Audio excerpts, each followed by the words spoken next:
श्रीपद शास्त्री जी, मान्यवर रमन भाई, मान्यवर मुरलीधर राव जी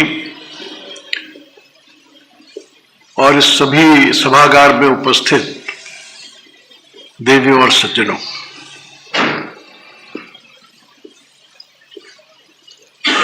श्रद्धेय ठेंगड़ी जी के संबंध में अभी मान्यवर शास्त्री जी ने एक बहुआयामी व्यक्तित्व का बहुत ही सुंदर चित्रण हमारे सामने प्रस्तुत किया है। इसमें कोई संदेह नहीं कि वो संघ की विचारधारा के अद्भुत व्याख्याकार थे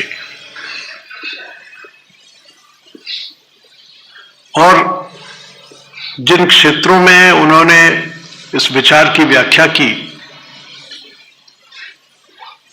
उसमें से आर्थिक क्षेत्र एक ऐसा क्षेत्र था कि सामान्य तौर पर बहुत से लोगों का ये कहना था कि आखिरकार को विश्व के दो बड़े विचार तो सामने हैं ही, तो फिर तीसरा विचार कोई और हो सकता है या उसकी आवश्यकता है, ये प्रश्न ही नहीं उठता। अर्थशास्त्र के क्षेत्र में कोई हिंदू दृष्टि हो सकती है, ये विदेशी विद्वानों की तो बात छोड़िए, भारतीय अर्थशास्त्रियों की भी समझ में ये बात नहीं आती थी। मैं जब पढ़ता था तब एक ही अर्थशास्त्री ऐसे थे जो विश्वविद्यालय में पढ़ाते थे और गीता के आधार पर अर्थव्यवस्था कैसे बन सकती है ये क्लास में पढ़ाया करते थे, प्रोफेसर जेके मेहता। कुछ ही दिनों बाद मेहता के सिद्धांत को लोगों ने पाठ्यक्रमों से निकाल दिया और उसमें केवल समाजवाद, साम्यवाद, पूंजीवाद इत्यादि इत्यादि विचारों तक को ही सीमित कर दिया। मैं ऐसा मानता हूं कि दीनदयाल जी और ठेंगड़ी जी ने इस बात को बहुत ही गहन अध्ययन और बहुत वैज्ञानिक विचार के आधार पर सिद्ध कर दिया कि हिंदू अर्थशास्त्र ये अधिक टिकाऊ है, शाश्वत है और मानव कल्याणकारी है।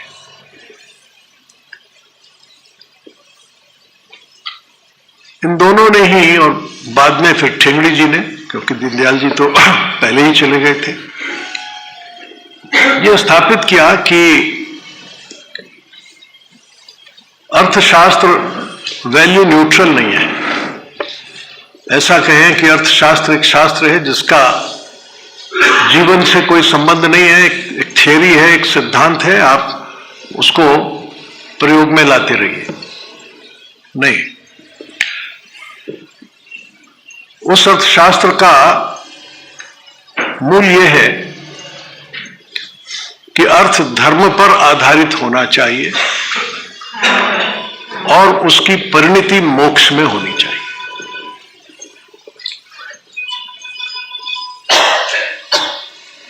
वेद व्यास ने महाभारत में कहा ना कि ऊर्ध्वबाहुर्विरोम्यश्च न च कश्चित् शृणोति में धर्माद अर्थश्च कामश्च स किमर्थम न सेव्यते। तो धर्म से अर्थ नियंत्रित हो, संचालित हो और उसका उद्देश्य मोक्ष हो। मोक्ष का मतलब यहां शरीर छोड़कर और परमात्मा में विलीन होना इस अर्थ में ही नहीं है, परंतु जो लिबरेटिंग, जो बंधनों से मुक्त करे। अर्थात अर्थव्यवस्था ऐसी होनी चाहिए जो धर्माधारित हो, लेकिन साथ ही साथ मनुष्य को बंधनों से मुक्त करे, आर्थिक जकड़न से मुक्त करे। ऐसा नहीं है कि समृद्धि तो आ गई, धन तो आ गया और कानूनी ढंग से आ गया, लेकिन आप उस धन के प्रभाव में ग्रस्त हो गए और धन के बंधन में जकड़ गए, अर्थ के बंधन में जकड़ गए। ये ठीक नहीं है। ये अर्थ आपको ही नहीं परंतु समाज को, समष्टि को बंधन से मुक्त करे। अर्थात कोई अर्थ देने वाला है, कोई अर्थ लेने वाला है, और इसलिए लेने वाला देने वाले का के अंकुश में रहेगा तो बंधन में रहेगा। जब कभी ये कहा जाता है कि education should be job creative, तो ये एक बंधनकारी व्यवस्था को बताता है। एजुकेशन कहीं, जॉब कहीं, और जो जॉब देगा उसके मुताबिक एजुकेशन चलेगी। उनका कहना था कि नहीं, education should be job creative. शिक्षा, शिक्षित व्यक्ति और ये बेरोजगार रहे, ये परस्पर विरोधाभासी है। क्योंकि अगर शिक्षा के बाद भी वो किसी के बंधन में है, क्योंकि शिक्षा या विद्या के लिए हमारे यहाँ वही बात कही गई है, सा विद्या या विमुक्त है। जो विमुक्त करे, जो आपको बंधनों से मुक्त करे, जो किसी की दास्ता में न रखे, बॉन्डेज से मुक्त करे, वही विद्या है और वही सही मायने में अर्थ है। अब इस विचार को लेकर उनका बहुत लोगों से आदान प्रदान होता रहता था, और उसकी परिणति हुई जब डॉक्टर बोकरे ने पुस्तक लिखी द हिंदू इकोनॉमिक्स, और विश्व के नोबेल लॉरिएट विद्वान सैमुअलसन को यह मानना पड़ा कि हमसे गलती हुई कि हमने हिंदू अर्थशास्त्र को कभी जानने समझने की कोशिश ही नहीं की। मैंने वो पत्र व्यवहार देखा है प्रोफेसर बोकरे और सैमुअलसन का, जिसमें उसने कहा कि आप जो कुछ कह रहे हैं उसमें बहुत वजन है। We have never thought like that, हमने कभी ऐसा सोचा ही नहीं कि ये भी कोई रास्ता है।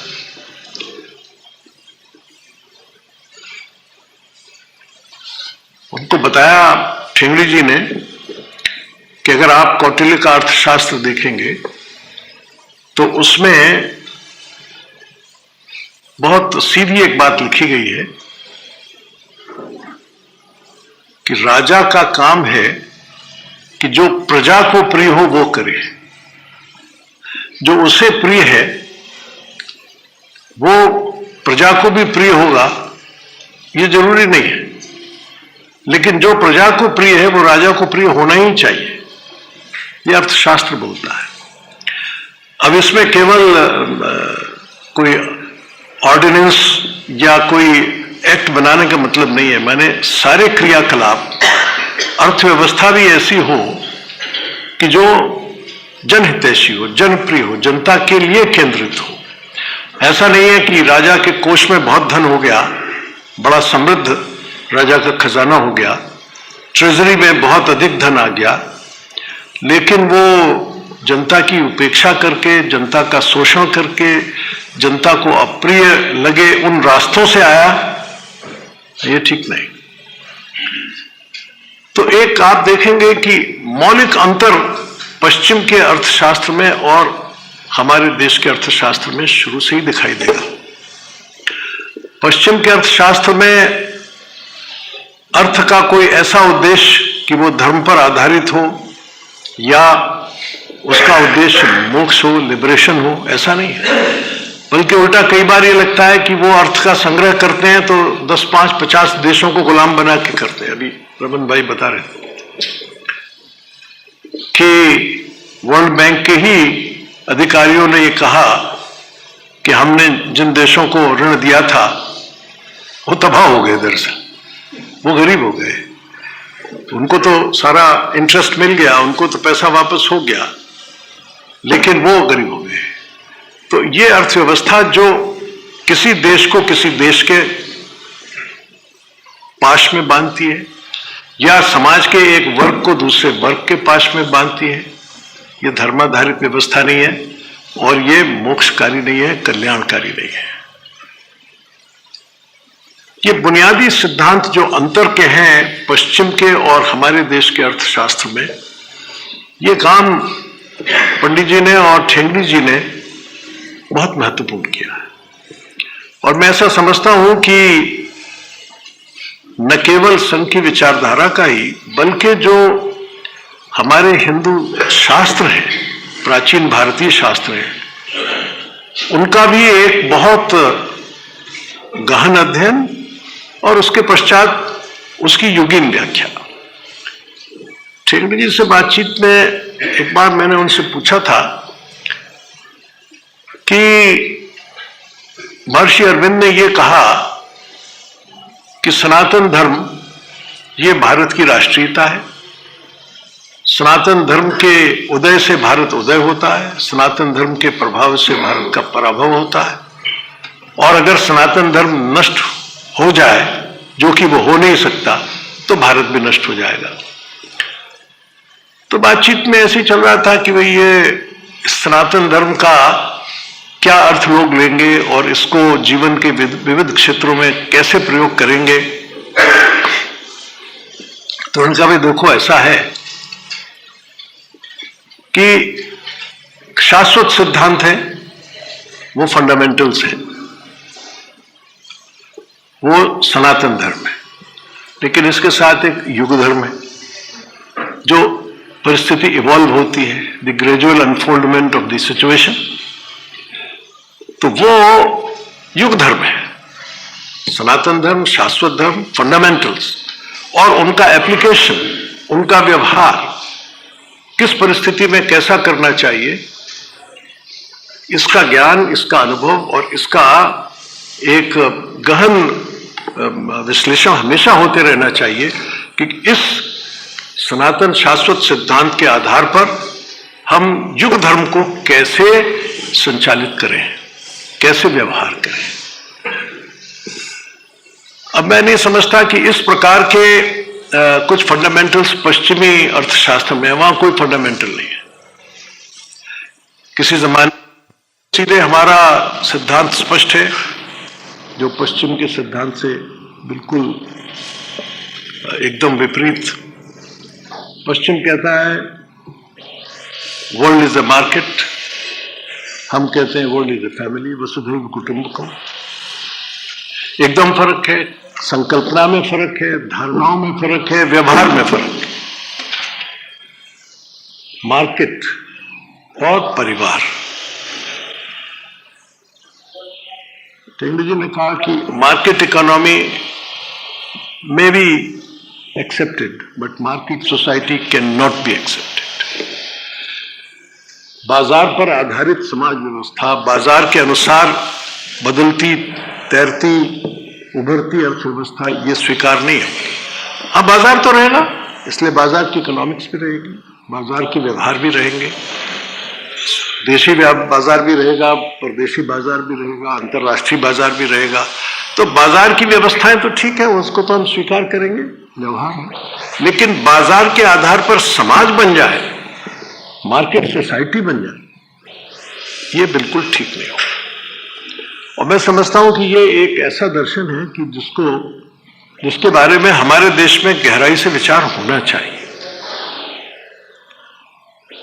मैं इसको आमतौर पर ऐसा कहता हूं कि वो कहते हैं कि विश्व एक बाजार है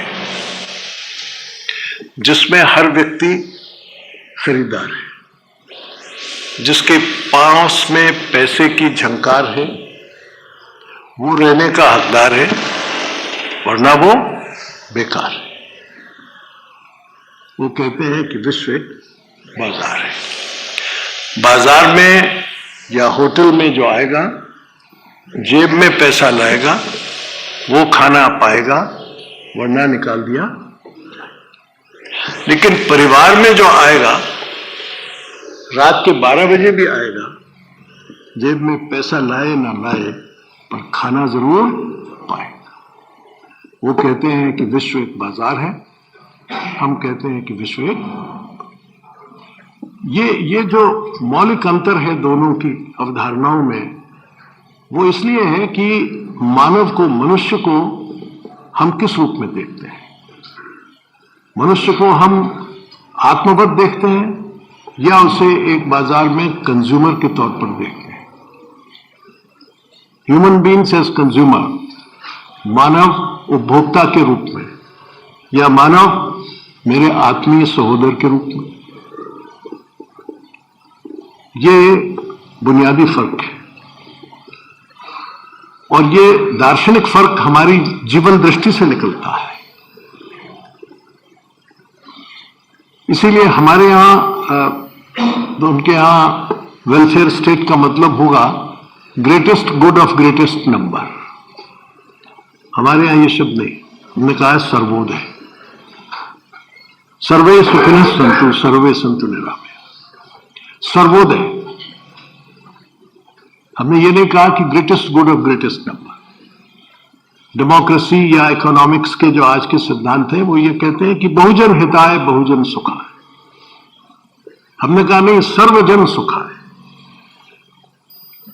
और इस जन में केवल मनुष्य ही प्राणी हो वो नहीं, बल्कि इससे संबंधित जो भी परिवेश है उस सबका सुख देखना है। मनुष्य सुखी हो और वनस्पति दुखी हो, नहीं चलेगा। मनुष्य सुखी हो, पशु दुखी हो, नहीं चलेगा। मनुष्य सुखी हो, कीट पतंग दुखी हो, नहीं चलेगा। उपनिषद कहती है कि अन्नम बहुकुर्वीता। यहां अन्न का मतलब खाली अनाज से नहीं है, मतलब प्रोडक्शन, बहुत प्रोड्यूस करो। अन्नम बहुकुर्वीता, खूब अन्न पैदा, खूब समृद्धि पैदा करो, खूब धन पैदा करो, खूब चीजें पैदा करो, कोई हर्जा नहीं। मैं किसके लिए करूं? किसके लिए करो? तो कहता है अपने लिए तो करो ही, लेकिन पशु के लिए भी करो। पशु में कहता है कुत्ते बिल्ली के लिए भी करो, काली गाय भैंस घोड़े और हाथी के लिए नहीं, कुत्ते बिल्ली के लिए भी करो। फिर कहता है उसी के लिए नहीं, कबूतर और तोता मैना और चिड़िया के लिए भी करो। फिर आगे कहता है उसी के लिए नहीं, बल्कि सांप और चूहे इनके लिए भी करो। फिर कहता है कि कीट और पतंगों के लिए भी करो। तो हिंदू इकोनॉमिक्स में जो समृद्धि है वो केवल मनुष्य के लिए नहीं है सीमित, वो केवल मानव केंद्रित नहीं है, वो समष्टि केंद्रित भी नहीं है, वो सृष्टि केंद्रित है। जो कुछ मैं कर रहा हूं उसका लाभ, उसका उपयोग, वो आत्म केंद्रित नहीं है, बल्कि वो सृष्टि केंद्रित है। क्यों? क्योंकि अगर मैं उसको नुकसान पहुंचा के कुछ करूंगा या उसको उपेक्षित रख के कुछ करूंगा तो उसका सीधा सीधा परिणाम मेरे ऊपर होगा, सीधा सीधा परिणाम होगा। ऐसे समझ में नहीं आती है बात पश्चिम वालों के, लेकिन एक बड़ी छोटी सी घटना हुई, लेकिन उसने बहुत लोगों को हिला दिया था। इंडोनेशिया में और फिलीपींस में यह देखा जा रहा था कि कुछ ऐसे कीड़े पैदा हो गए हैं कि जो उनके अनाज को नष्ट करते हैं। क्या करें? उस जमाने में जो सबसे बड़ा पेस्टिसाइड था वो डीडीटी था। कहा गया डीडीटी का छिड़काव कर दो, पेस्टिसाइड पर जाए। बहुत व्यापक पैमाने पर डीडीटी का छिड़काव किया गया। बहुत से उनके जो कीटाणु खा रहे थे उनकी फसल को, वो मर गए। लेकिन देखा कि 3 महीने में ही उनके सारे छप्पर टूटने लगे और जो बांस उनके छप्पर में लगा था वो बिल्कुल जगह जगह से जर्जर हो गया। कारण समझ में नहीं आया उनके कि कौन सी बांस में क्या दोष हो गया। हमें तो हमेशा से, दशकों से, शताब्दियों से ऐसा कर रहे हैं, अचानक क्या हो गया? तो पता ये लगा कि वो जब आपने पेस्टिसाइड डीडीटी का छिड़काव किया तो वो कीड़ा तो मर गया जो फसल को करता था, लेकिन वो बच गया जिसको वो खाता था। आखिर वो कीड़ा जिसको खाता था वो कीड़ा बच गया। और वो किला उस बांस का दुश्मन था, तो बांस नष्ट होने लगा। फिर देखा गया कि कुछ दिनों बाद कि जो उनकी भंडार में फसल रखी थी उसमें चूहे बढ़ गए। वे कहां से आ गए? तो ये पता लगा कि डीडीटी से प्रभावित जो बहुत से कीट पतंग थे और कुछ छोटे जानवर थे, उनको खाने वाले जो सांप और बिल्ली जैसे पशु थे या प्राणी थे, वो मरने लगे क्योंकि उनके बीच में जहर चला गया। तो वो चूहे बढ़ गए और चूहे बढ़ने से उनकी वो फसल खाने लगे, बड़ा नुकसान हो गया। तो जिस फसल को बचाने के लिए उन्होंने डीडीटी का छिड़काव किया था, तो वो खेत की फसल तो बची मगर भंडार की फसल और छप्पर ऊपर से चले गए। तो उनकी समझ में आया कि ये कोई गड़बड़ है भाई, कोई चक्र है प्रकृति का, इसको नहीं तोड़ना चाहिए। ये प्रकृति का चक्र अगर आप तोड़ दोगे तो आप को भी लाभ नहीं होगा जिसको आप लाभ समझ के कर रहे हो। अब ये बात इस घटना से जब समझ में आई लोगों के, तो वहां उन्होंने उसको सुधार करना शुरू किया। लेकिन इसको जरा व्यापक पैमाने पर देखें तो जो पश्चिम की अर्थव्यवस्था है वो सब प्रकार के ऐसे काम कर रही है कि जिससे प्रकृति में, मानव और प्रकृति के बीच में असंतुलन हो रहा है। जो प्रकृति के पदार्थ हैं, जिनको आप प्राकृतिक संसाधन कहते हैं, उनका आप जिस तरह से दोहन कर रहे हैं उसका क्या नुकसान हो रहा है? भयंकर नुकसान हो रहा है। अभी मैं पढ़ रहा था कि जो इस देश में एक अध्ययन हुआ था आज से 10-12 साल पहले कि पोल्यूशन का इस देश की सोशल कॉस्ट क्या है। मेरा ख्याल है सन 91-92 का अध्ययन है। वो सोशल कॉस्ट ऑफ पोल्यूशन उस एक साल में $9.5 बिलियन थी, एक साल। अर्थात जो अर्थव्यवस्था आप जिसको जो आप प्रोग्रेसिव अर्थव्यवस्था कहते हैं, जो आगे आपको कहते हैं बड़ी समृद्धि आ रही है, तो ठीक है कुछ लोगों के पास आई, इसमें कोई संदेह नहीं, आज भी आ रही है। लेकिन उसका जो सोशल कॉस्ट है पर्यावरण का, वो कितना है? उसके कारण से जो प्रकृति में आपने असंतुलन पैदा कर दिया वो कितना है? जो आपने नदियों के पानी का प्रदूषण कर दिया वो कितना है? जो कार्बन डाइऑक्साइड आपने हवा में डाल दी वो कितनी है? उस सबको दूर करने में आपको उस एक साल में $9.5 बिलियन, अगर उसको दूर करें तो क्या कर रहे हैं? उस अर्थव्यवस्था को गहराई से देखने की जरूरत है कि वो हमें कहां ले जा रही, जिससे हम समृद्धि, प्रगति, धन, कंफर्ट्स, इस रूप में जिसको कहते हैं, उसका एक बहुत गंभीर चिंतन करने की आवश्यकता है। और इसलिए ठेंगड़ी जी से बातचीत के बाद मैंने इस सवाल को उठाया था और उसमें से निष्कर्ष ये निकला कि जो सस्टेनेबल डेवलपमेंट कहा जाता है ये सब ठीक नहीं है, ये अवधारणा ही ठीक नहीं है। अवधारणा होनी चाहिए सस्टेनेबल कंजम्पशन, वो उपभोग जो सतत लोगों को करने में कठिनाई न हो और जो सर्वसुलभ। ऐसा नहीं कि कंजम्पशन मेरा तो बहुत हाई है और किसी दूसरे का बहुत लो है और एवरेज कह दिया कि आपने यहाँ साहब बहुत अच्छा है। ये एक बहुत एक आंकड़ों का खेल होता है। मेरा कंजम्पशन दुगना हो जाए और दूसरे का 0.1% बढ़े या 0.2% बढ़े तो एवरेज में तो बहुत बढ़ गया। हाँ साहब कंजम्पशन सोसाइटी का बढ़ गया, लेकिन हो क्या रहा है? एक तबके का कंजम्पशन बहुत हाई है, दूसरे ये व्यवस्था तो विनाशकारी है, विषमता बहुत हद तक पैदा कर रही है। ये बहुत गलत हो रहा है, ये आवाज उठनी चाहिए जोर से। और ये हमारे देश के लिए नहीं है, समूचे विश्व के लिए आवश्यक है कि वो इस पर गहराई से विचार करें कि हम जा कहां रहे हैं, किधर पहुंच रहे हैं। वोल्फेंसन का जिक्र किया था रमन भाई ने, उसने अपने भाषण में जिन शब्दों का प्रयोग किया उसने ये कहा कि मैं अब इस बात नतीजे पर पहुंचा हूं कि this world is out of balance. ये दुनिया बिल्कुल संतुलन से बाहर चली गई है, असंतुलित हो गई है। There is a steep imbalance. और इम्बैलेंस के उसने आंकड़े भी दिए कि इम्बैलेंस ऐसा है कि लेटेस्ट आंकड़े हैं सन 2003 के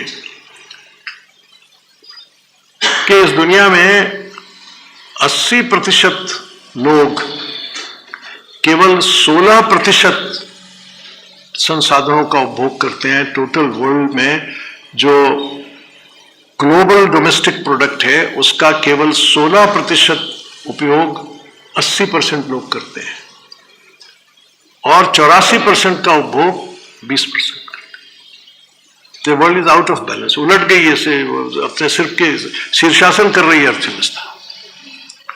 और उसने कहा कि इसका दोष मैं डेवलप्ड कंट्री को, धनी देशों को और जो हमारी वर्ल्ड बैंक की पॉलिसीज हैं उनको देता हूं।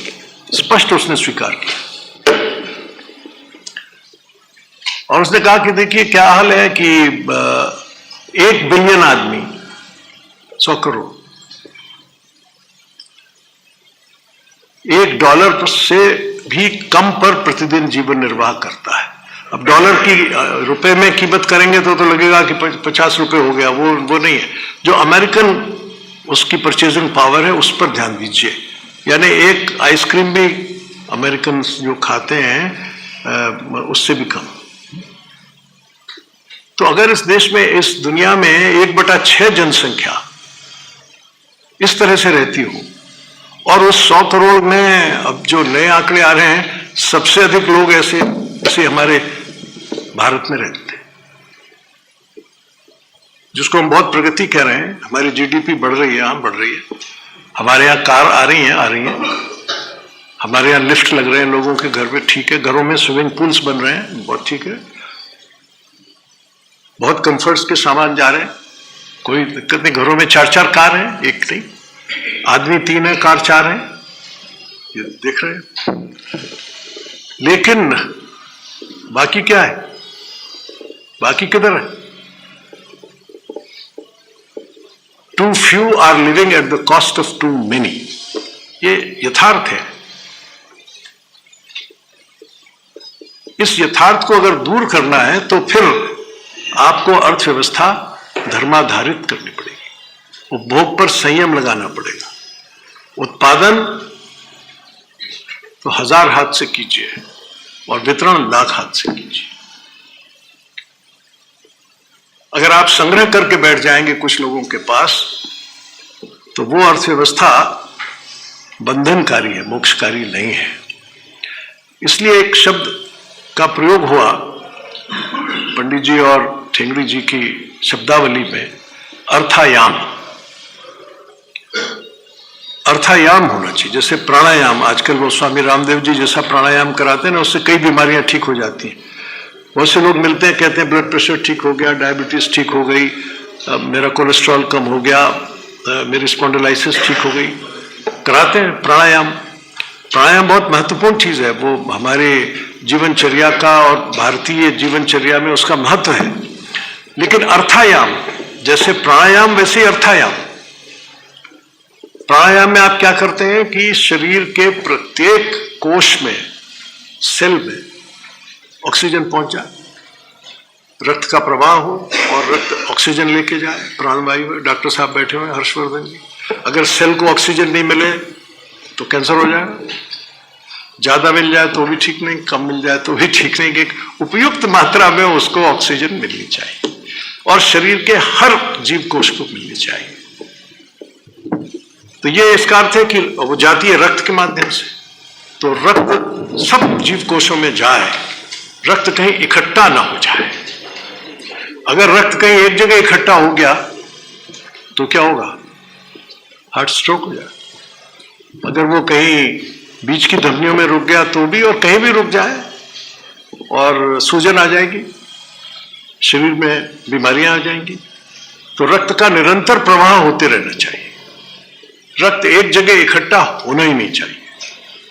Circulation circulation. इसी तरह से अर्थ घूमता रहना चाहिए, घूमता रहना चाहिए। संग्रह एक जगह इकट्ठा एक जगह नहीं होना चाहिए। अगर राज्य में भी आया तो वापस जाना चाहिए, व्यक्ति के पास भी आया तो वापस जाना चाहिए समाज में।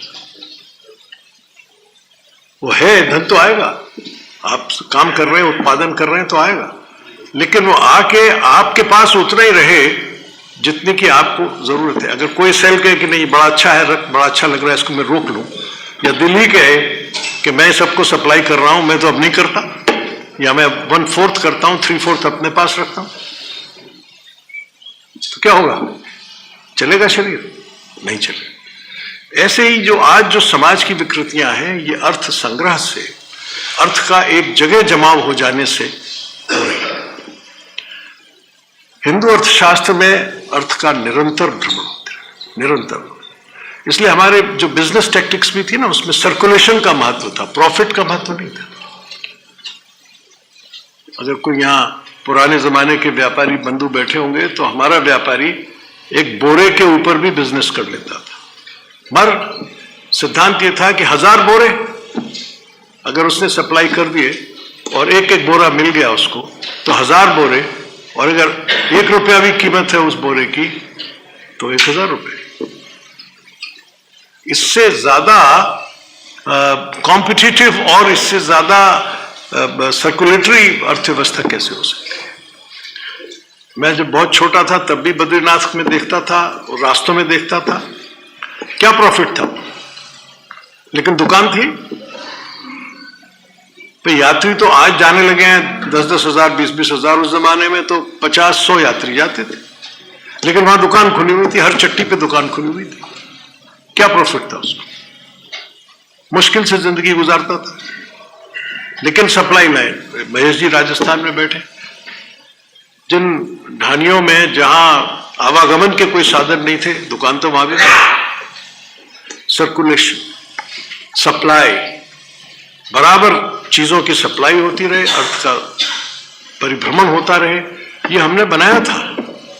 और इसी हमारी सामान्य इस अर्थव्यवस्था के सामान्य संस्थाओं से हमें अध्ययन करना चाहिए कि भारत ने जो आर्थिक संस्थाओं का निर्माण किया था, उनके पीछे रहस्य क्या थे।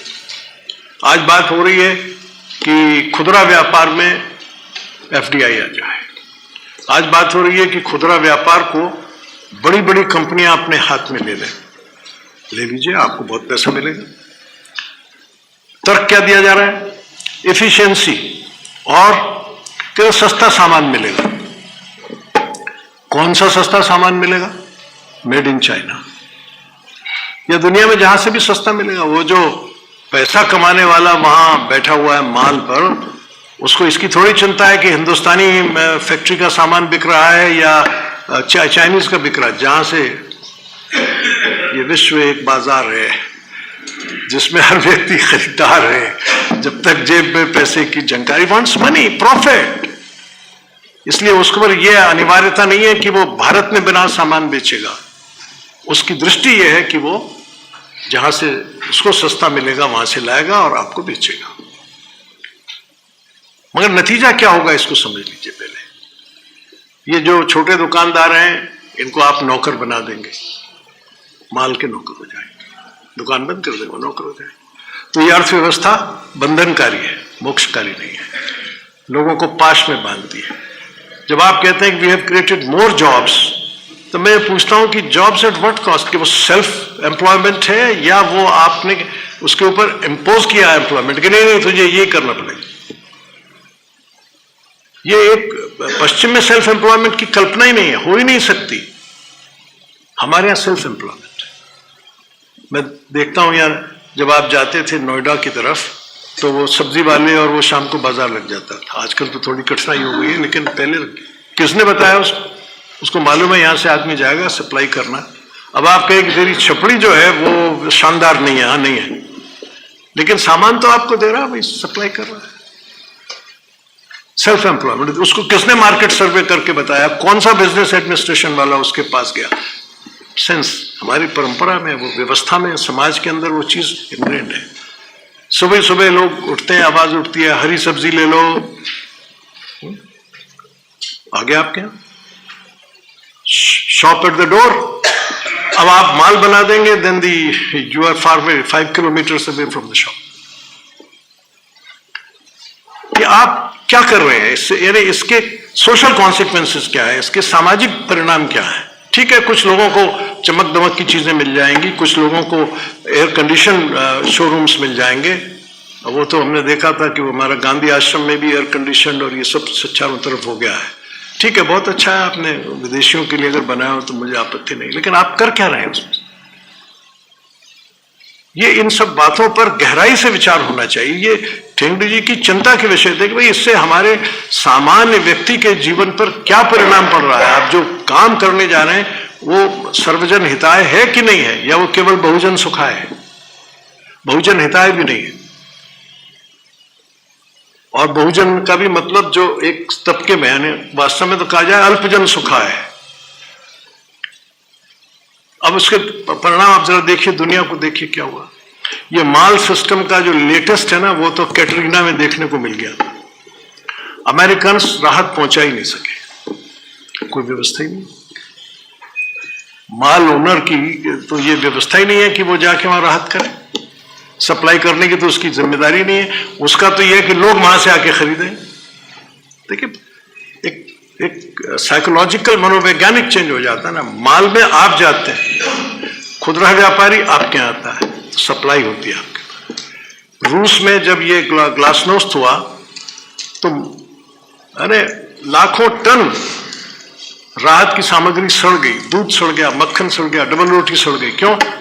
दुनिया के देशों ने भेज दिया, उनके पोर्ट्स पर पहुंच गया, या रेलवे स्टेशन पर, डॉक्स से रेलवे यार्ड में पहुंच गया। ले कैसे जाए, क्योंकि सेंट्रलाइज व्यवस्था थी। सरकार का हुक्म आता था कि ये सामान वहां पहुंचा दो, आदमी स्टोर से निकाल के गाड़ी में रख देता था, वहां पहुंचा दो। सेंट्रलाइज व्यवस्था। हुक्म आएगा मॉस्को से या पेट्रोग्रेड से, कहीं से, उसके बाद सामान। यहां नहीं हुए। यहां सुनामी आई और 6 घंटे में व्यवस्था चालू हो गई, रिलीफ चालू हो गया, सप्लाई पहुंचने लगी। या आप इसको देखिए कि ये अब भी उनके समझ में आ जाए तो गनीमत है। और क्या हुआ वहां? हमारे यहां तो सुनामी में कोई लूट मार नहीं हुई, किसी ने बलात्कार नहीं किया। लेकिन जरा आप देखिए अमेरिका में क्या हुआ। गोरों ने कालों को लूटा, बलात्कार किया। अमीर गोरों ने गरीब गोरों को लूटा। लूट हमारे यहां होती है। थोड़े बहुत जो चोर उचक्के होते हैं वो कुछ ना कुछ बटमारी कर लेते हैं, मैं ये नहीं कहता बिल्कुल नहीं होती, लेकिन लार्ज स्केल नहीं होती। अगर यहाँ 10 लाख आदमियों को रिलीफ पहुंचानी है तो 150 के साथ कुछ हो जाएगी, किसी को लालच आ जाएगा, कोई कुछ कर लेगा। लेकिन ऐसा नहीं है कि रिलीफ बिल्कुल ही ना हो और लोग स्वतः जाते हैं, करते हैं काम। ये जो अर्थशास्त्र की बुनियादी बातें हैं, इसको ठेंगड़ी जी ने अपने आर्थिक दर्शन से हमारे सामने बहुत स्पष्टता के साथ रखा और हमें बताया कि एक हिंदू अर्थव्यवस्था है, एक हिंदू दृष्टि है अर्थव्यवस्था की, और उसके आधार पर आर्थिक संस्थाओं का निर्माण होना चाहिए। हम पश्चिम का अंधानुकरण न करें। ये जो आप वेस्टर्न जितनी भी संस्थाएं बना रहे हैं, चाहे बैंकिंग वेस्टर्न स्टाइल पे ला रहे हो, कितना कॉस्टली बैंकिंग हो गया सब आपका। किस वजह से हो रहा है? पहले चेकबुक फ्री मिलती थी, 50 रुपए की मिलती। पहले आपको ड्राफ्ट बनाने में 5 रुपए देना पड़ता था, 75 रुपए देने पड़ते। At what cost? कौन सी वो कंज्यूमर फ्रेंडली व्यवस्था आपने कर दी? आपने कंप्यूटर लगा दिए, बहुत अच्छा है, मनी बहुत जल्दी ट्रांसफर हो जाता है, ये भी बहुत अच्छा है, लेकिन फ्रॉड भी उसी मात्रा में ज्यादा हो जाती है। उसका क्या करते हो? पहले फ्रॉड होती थी 10, 20, 50 हजार की, अब 10, 20, 50 करोड़ की होती है। आप जो संस्थाएं बना रहे हैं, जो व्यवस्थाएं बना रहे हैं, उनमें जो विकार हैं वो कहां से आए? वो एक दार्शनिक जो मूल भेद है उसके कारण से आए, उसकी चर्चा करने का समय नहीं है, लेकिन ये समझना चाहिए। और सर्वात्म भाव से जो काम होगा, जिसको हम एकात्म मानव दर्शन कहते हैं, उसका बुनियाद यही है कि सर्वात्म भाव, ऑल इज वन। ठेंगड़ी जी का एक बहुत स्पष्ट वाक्य था ऑल इज वन, सब एक है। गुरु नानक भी एक है, उपनिषद भी एक है। उन्होंने इसको बहुत बिल्कुल संक्षेप में कह दिया, ऑल इज वन। इसलिए जो आप कर रहे हैं वो ये समझ के करिए कि आप अपने लिए कर रहे हैं, वो दूसरे के लिए होगा, वही तीसरे के लिए होगा, क्योंकि ऑल इज वन, इसमें कहीं भेद नहीं। एक अभेद की दृष्टि ये आर्थिक क्षेत्र में देना और उसके आधार पर आर्थिक संस्थाओं के निर्माण की बात करना। मजदूर संघ एक पैसा इंडस्ट्रियलिस्ट से नहीं लेता। आप बताइए कोई ट्रेड यूनियन हो जो बिना इंडस्ट्रियलिस्ट से पैसा लिए चलती हो? नहीं ले, क्योंकि वो बंधनकारी है, दैट इज बाइंडिंग। उस इंडस्ट्रियलिस्ट से पैसा लोगे तो उसके इंटरेस्ट को वॉच करोगे, उसके खिलाफ नहीं जा सकोगे, नहीं। इसलिए सेल्फ रिलायंस, मजदूर संगठन है, मजदूर उसको पोषित करेगा। एक स्वचालित अर्थव्यवस्था है, क्या दिक्कत है उसमें? 5-5 रुपया लिया, 10 लाख मजदूरों से लोगे 50 लाख हो जाएगा। एक इंडस्ट्री से लोगे 50 लाख मिल जाएगा, लेकिन आप उस इंडस्ट्री के फायदे में काम करोगे, मजदूर के फायदे में काम नहीं करो। एक आपको बंधन में बांधती है, और that what is true for trade union is equally true for politics. वही भाई भी वही बात होती।